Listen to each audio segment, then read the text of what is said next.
Dyrell, CEO of Crisis Management. And unfortunately for me, just being a few blocks down the street of 16th, Good Hope Road, continue to stop the gun damage in America, and to receive a telephone call to come up here expeditiously is dealing with killing today. And this is the sad thing for me is October the 14th, we having a no-op day for the young people.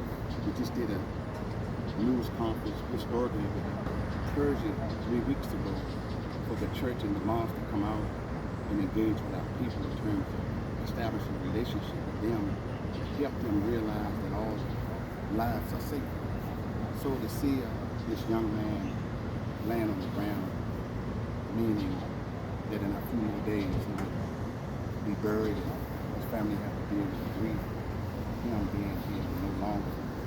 And me understanding that normally it's the lack of communication with one of us, or a lot of us that don't know how to communicate with one another, that it has to result to this, which is the gift of life being taken.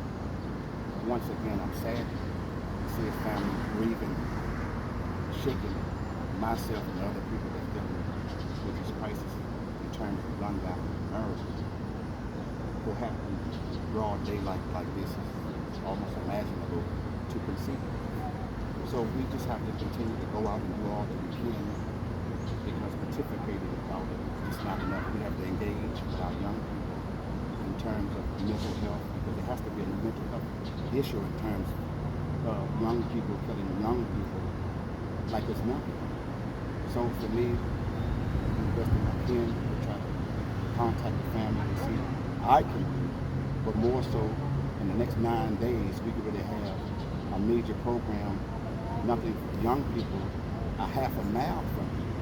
And if this is happening like this during the day, because in less than 2 weeks, we will have a program from 11 o'clock in the morning to 8 o'clock at night.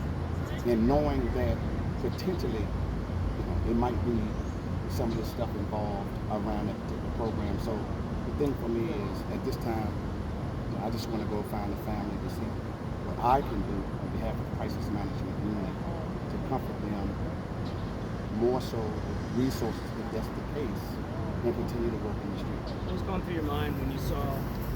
One second. We got shaded stuff. Oh, the shade.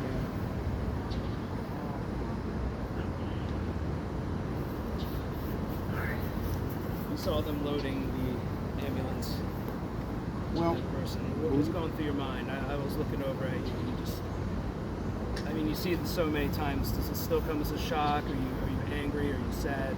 well, the thing for me is, when you see young people killing young people at astronomical rate, you know that that's not new. That means that the people has to be functioning on an animalistic stage of development in order to take a life, and it don't bother.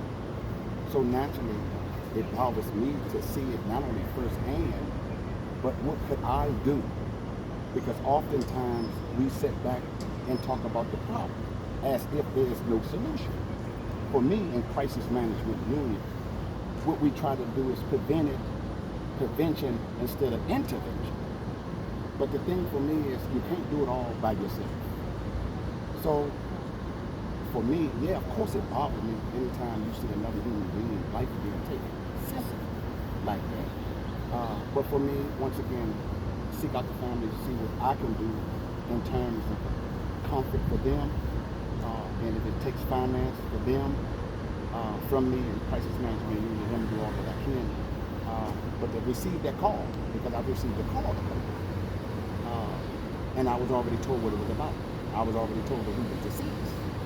So of course it bothers you, because you don't never want to become numb to the death of another human being. Of course it should bother you. But the thing about it, it bothers you enough to do something about it. So one of the solutions for Crisis Management Unit, whenever there's issue, the mother has to come out and seek the other mother. Because if the mother don't come out and seek the other mother, then one mother will be burying her child, and the other mother will be visiting her son in a federal penitentiary. So there's a community issue. In the word community, you have common unity. So we have a common unity to make our communities a decent and safe place to live.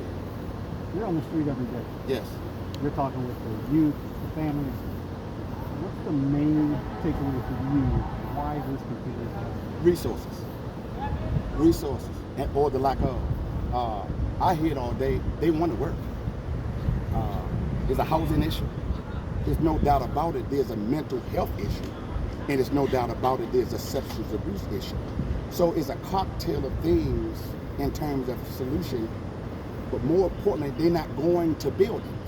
That means the resources has to be given to them, meaning we have to come out of those buildings and get the resources to the people.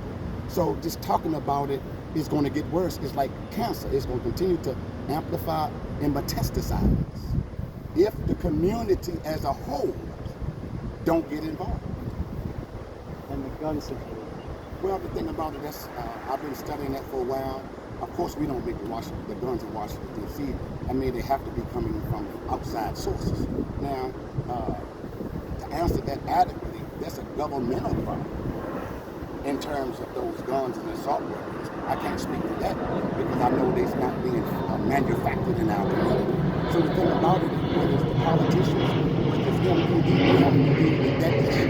Because at the end of the day, none of us is exempt. See, this idea that this is realistic. None of us is exempt. So it becomes a problem when it happens personally to your family or someone that you love. You going enough? Sir? You got PD's going enough? No, sir. No one is doing a heck of a job because the situation is so dire. Is an indictment against all of us that claim that we're doing a hell of a job. What could MPD be doing better? Well, they got to establish a relationship of trust with our people. That's the thing. You know, because I talked to some of the guys that's coming out of the D.C. jail, their charges being thrown out, not because they was innocent or guilty, it was how they was locked up. So when you have a reputation like that of being nefarious, then you got to correct it yourself. That's why there's no trust amongst the MPD because of the nefarious behaviors that they've been conducting.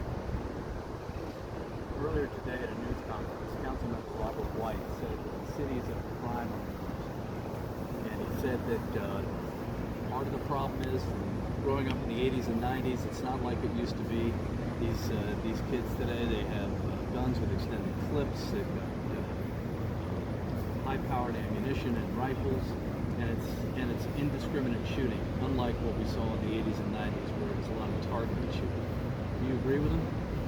Somewhat, but this is the key. It's easy to talk about the problem. Now, you can't use yesterday keys for today's locks. So we have to deal with the here and now and what is the problem is today. Yeah, I'm 57 years old. I've never seen this before, but I'm engaged every day. And the reason that I'm engaged every day is I have to establish a relationship with these young people. But the problem with a lot of us is we have a problem with listening. Councilman White need to come out in these communities. Instead of with his precepts and concepts, come out and listen to them. And if you listen to them with a discerning ear, then you will find out what is the problem. And if you have the solution to the problem, then you can come with the solution. But to keep saying, because that's what I hear all day. And truth be told, as a matter of fact, many of us are hustling the death of our people. It's easy to say that, but it's the resources coming in these communities to give them jobs, because if you asking somebody to replace or stop doing something, you have to replace it with something of substance. And words alone is just not going to get it. What is your name? My name is Dyrell. Dyrell? Yes, sir. You said you got a phone call to come here? Yes, I'm very active in Washington, D.C. I crisscross. I just gonna get this spelling. Yeah. Dyrell, I crisscross this city every day and night. So, in order for me to do what I'm doing and say what I say, I have to establish a relationship and listen to the people, because if you listen, we have a problem with listening. You will hear a problem. Now, after you hear the problem, you have to suffice the need.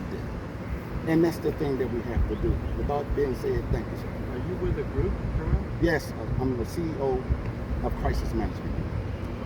Thank you you, very sir. much for your time. You're welcome, sir. Appreciate it. Thank you. Thank you, sir.